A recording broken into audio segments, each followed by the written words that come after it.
Who gon' take it there? Who gon' take it there? Who gon' take it there? Who gon' take it there? Electricity, electricity, electricity, electricity.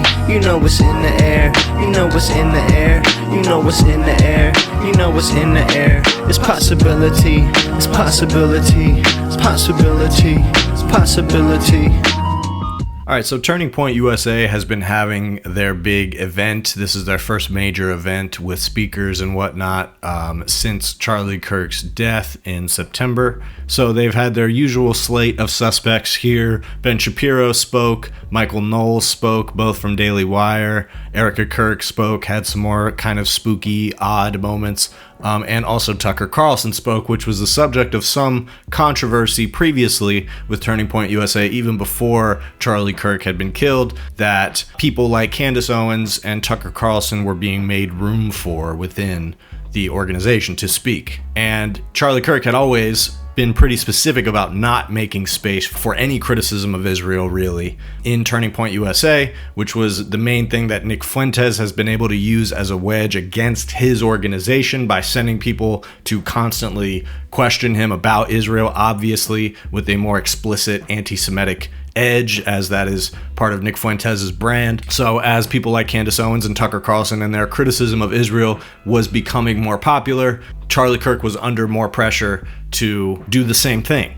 And so that was one of the main controversies going on with him at the time of his death that allowed people like Candace Owens to jump off of that into conspiracy land and say that essentially his death was because of this dispute internally over how much Turning Point USA was going to make room for criticism of Israel. So all of that sets the stage for Ben Shapiro to go on. He was one of the first speakers at this event, and he lays into Candace Owens and Tucker Carlson in his speech about how he thinks they're hurting the conservative movement, and also goes on this long rant about what his rules for proper conduct in the conservative movement should be, things like telling the truth and having a rigorous basis in fact, all hilarious things to hear coming from a guy like him. And then later, Tucker Carlson is actually the headlining speech of this particular event and had a lot to say as well. He spoke in response to what Ben Shapiro said about him. So here's Ben Shapiro at the Turning Point USA event on Thursday. The conservative movement is also in danger from charlatans who claim to speak in the name of principle, but actually traffic in conspiracism and dishonesty, who offer nothing but bile and despair, who seek to undermine fundamental principles of conservatism by championing enervation and grievance. These people are frauds, and they are grifters, and they do not deserve your time. And they are something worse than that, a danger to the only movement capable of stopping the left from wrecking the country wholesale. We must not let fear of audience deter us from telling the truth. We must not let fear of other hosts deter us from telling the truth. So, for example, if Candace Owens decides to spend every day since the murder of Charlie Kirk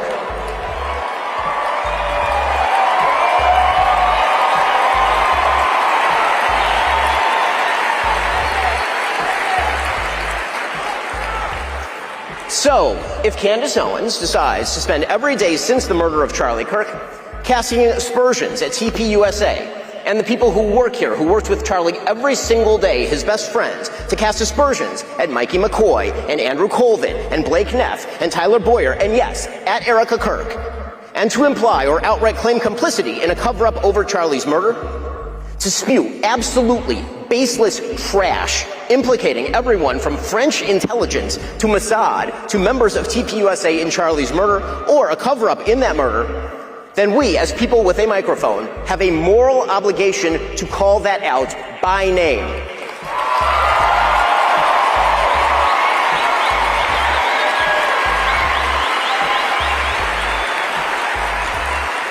Erica Kirk and TPUSA never should have been put in the position to have to defend themselves against such specious and evil attacks, particularly in a time of mourning. And the people who refuse to condemn Candace's truly vicious attacks, and some of them are speaking here, are guilty of cowardice. Yes, cowardice.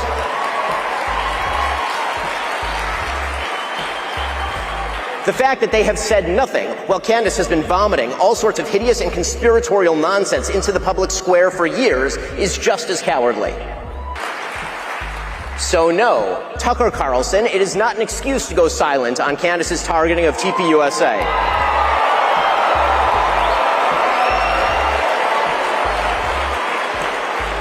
Or to mirror her bullshit lines of questioning because you love Candace personally. The same holds true of Megyn Kelly, a person I consider a friend, characterizing Candace as a young mother and thus shying away from condemning her actions or fibbing about them. That is a non-starter. Meghan Markle is a young mother. Ilhan Omar is a young mother.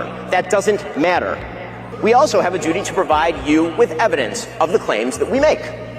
Emotive accusations, conspiracy theories, and just asking questions, that's lazy and stupid and misleading. None of them are a substitute for truth. None of them are a substitute for evidence. So, when Candace Owens says, "I don't know, but I know," that is retarded, and we are all more retarded for having heard it.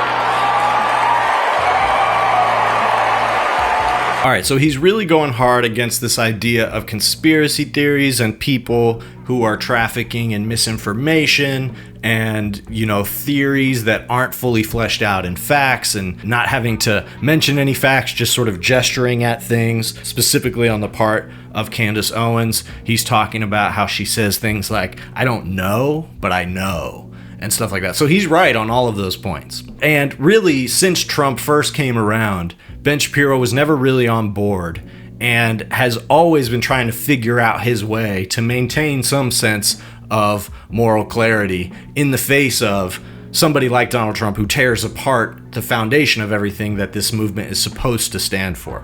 So ever since that happened the first time in 2016, there was no hope that what Ben Shapiro is trying to do here was ever going to win out. I'm actually very surprised to see this playing itself out on the Turning Point USA stage so far into the future, so far past that point. It's been clear to me, and probably most people in the right-wing movement, that this battle that Ben Shapiro is talking about was lost a long time ago, and he's part of it. I mean, his platform specifically traffics in this. He still employs Matt Walsh, he still employs Michael Knowles, and these, especially Michael Knowles, they dress themselves in this idea of being rigorous with information, but they all lie habitually. And Matt Walsh says, some of the most unhinged things that any conservative commentator is saying, far beyond Candace Owens or Tucker Carlson a lot of the time. So he has no room to speak on this, but obviously he's speaking to a right-wing audience, so none of that really matters. He's trying to make a very narrow case to them,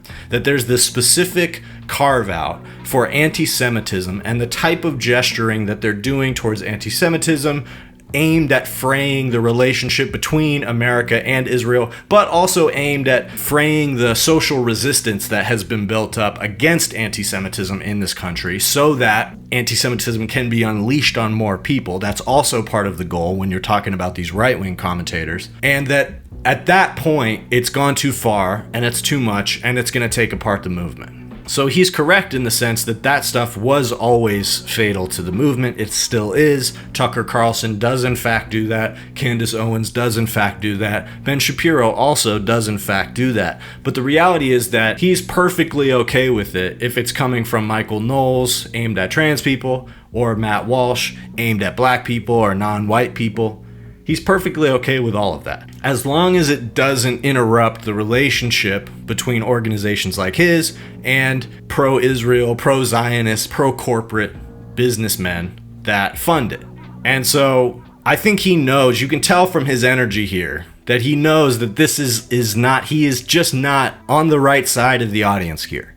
And it's really cynical what he does at the end there by using the R word to describe what Candace is saying, because he's doing that to signal that, like, he's still cool, right? Like, I'm still one of the cool kids. I'm not woke. What I'm saying isn't woke right now. I'm not doing woke right now. And I'm willing to still say unwoke things, but this is just one thing that we gotta be woke about, trust me. And obviously, he doesn't understand the nature, or he's trying to control the nature of this movement that he has helped participate in, which is just you shovel bullshit at an audience that wants it. You shovel red meat and confirmation bias out at people who are wanting to be fed things that bolster They're more, you could call it bigoted, you could call it conservative, whatever. Those impulses, regressive impulses, they want things that reaffirm those beliefs so that they can continue on articulating and believing that. And whether it's a more nuanced version that you get from Ben Shapiro, or it's just pure hatred out of the hose that you might get from Matt Walsh, or insane conspiracy brain stuff that you get from Candace Owens.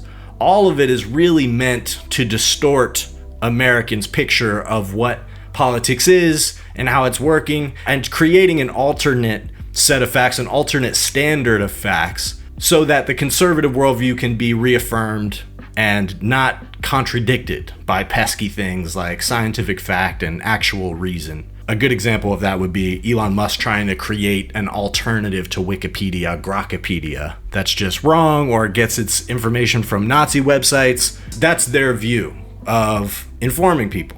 And so that's the best it's ever going to get, and it's all just muck. It's all just slop. So here is Tucker Carlson, I would argue, somebody who understands the slop game much more. And I think he clearly wins over the rhetoric of this particular event. I don't know what Ben Shapiro exactly was trying to do. I don't know if he feels like he accomplished what he was trying to accomplish, but I think Tucker Carlson's response here is going to come across better to the audience that they're speaking to. So here's that real quick. I feel like I missed the first part of the program. Hope I didn't miss anything meaningful. But I just want to say, I don't think I did. No, I'm just kidding. I watched it. I laughed. That kind of bitter, sardonic laugh that emerges from you when like Upside Down World arrives. When your dog starts doing your taxes and you're like, wait, it's not supposed to work this way. To hear calls for like deplatforming and denouncing people at a Charlie Kirk event, I'm like, what? This is hilarious. So let me just affirm one final time, not only am I not an anti-Semite, and would say so if I was, I'm not an anti-Semite for a very specific reason. Not because it's unpopular or my donors don't like it. I don't have any donors. I'm not an anti-Semite because anti-Semitism is immoral in my religion. And yet, our leaders, not just of our Congress, the executive branch under Biden, but of every major U.S. corporation, of every college in the country, probably except Hillsdale and 2 others, every single one for more than 10 years has engaged in a systematic effort to hurt white men because they are white men. That is racism that is precisely as bad as anti-Semitism, but it is much more widespread and has been so far much more damaging. We are not, as Christians, allowed to kill the innocent, period. We are not. And you see elaborate arguments on behalf of doing so or ignoring it. Oh, that always happens in war. Well, you're right. One of the reasons I'm not that into wars. But when it does happen, unavoidably, we have to say that's wrong. We have to say that. We have to acknowledge that was wrong. And I'm sorry for the extent to which I participated in it. Forgive me. Because killing people who committed no crime is immoral. It will always be immoral. And people who do it will be punished for it. And nations that endorse it will be punished for it. That's a fact. Yeah, so the girls are fighting. Tucker Carlson, I think, came away from this looking better. But the reality is that Ben Shapiro is far too late on this. And the idea that Ben Shapiro is going to recalibrate and redesign the conservative movement along this path that he has set about principles and facts and information, I mean, it's just not going to happen. That's out the window. And what's in is exactly what Tucker Carlson is doing here, this sort of brash, plain-spokenness, and this America First thing is not going to go away. It's a simplicity that many people can relate to and wanted from Donald Trump, and it doesn't exactly jive with how politics works, but that doesn't really matter. It gets people into office, it gets people excited, so that's what matters. So Tucker, at one point here, says something about Israel and how killing children over there is fundamentally immoral, and anybody who views himself as a moral person can't do that. A Christian can't do that. We can't support that. That's true, but he doesn't say anything about U.S. aid being cut, which also led to a lot of children dying. And so that's an interesting thing it's a conflict in this concept. If you want to say America first, that's fine. And if you want to say, I don't want to spend our money bombing children in Gaza or anywhere, great. But then if you're saying we are already giving all this money to children in Africa that keeps them alive, I don't want to spend that money either. I want to take that away from them. So either you're making an argument about saving money or you're making an argument about saving lives. And I would be sympathetic to the argument that we can't save every life everywhere, and it's not necessarily America's job to do that. But, and these guys know this, especially Tucker Carlson, he knows this. Part of the reason America is as powerful as it is because we extend different resources to different places in the world to make them dependent on us in one way or another. It's more consensual in some cases than others. But the reality is that's how soft power works. And it's one of the places, if we want to compete with China, which is what these guys are always talking about, that's one of the ways that we have to compete with them, is by building alliances with different countries, including poor countries or shithole countries, as Trump likes to call them. So at a certain point, this American excellence that these guys like to beat their chest about and enjoy comes from our spending overseas. And they know that. Tucker Carlson knows that. If Tucker Carlson was to be the president, he would do the same thing. Just the same reason that Trump is doing it in Ukraine. At the end of the day, it's an indisputable fact that it helps us to do that in the long run, because that's the most strategic thing to do. And that's what Tucker Carlson would do as well. So the America First thing is a sham, but he knows how to sell it better to the American people. Ben Shapiro is recognizing the risks of this. He sees the anti-Semitism. He sees that this is getting out of control, because now the people who are believing narratives without having to have solid ground for it are believing narratives that he doesn't want them to believe in. So now he's seeing the ground shifting underneath him a little bit and realizing that this is creating an uncontrollable political energy, and that the people who benefit from that are not going to be people who want to make things better. Just like Trump himself, the reason he's benefiting so much from so much confusion and anger and lies is because he does not ultimately have the best intentions. That's the type of leader that benefits from the environment that Tucker Carlson and Ben Shapiro have embraced. Tucker Carlson knows how to exist within that and posture morally the entire time, and posture as a good person the entire time to keep the machine going. Ben Shapiro is going to get washed out of this machine because he's making a moral case here that is incompatible with the machine that he's operating within, and his size as an audience, and especially existence within this part of the movement, only exists as far as his ability to appeal to those same people and participate in that same sort of revelry in anti-information. Ben Shapiro thrives in that space just like they all do. So, I mean, ultimately, he's either going to have to fold on this, or he's going to kind of get washed out of the conservative movement. I think ultimately the Zionist strain of the Republican Party will always be there. I don't see them alienating that source of money anytime soon. I just don't think there's enough people on the right who recognize the value of turning down money. I think they've all convinced themselves that taking money and being a part of enterprise of any kind is a good thing. And I think that's mostly what their base demands from them. So I think it would be very hard to have a top-level politician like Donald Trump who refuses money from AIPAC, for example. So the Zionist strain is always going to be there. It's just a matter of how under the radar it is. Ben Shapiro is making a lot of noise about it, and so that's a problem. The genocide is not the animating cause for this. So them trying to get people like Nick Fuentes to shut up is the main thing that's going to help them quiet down the resistance within the base to support of Israel.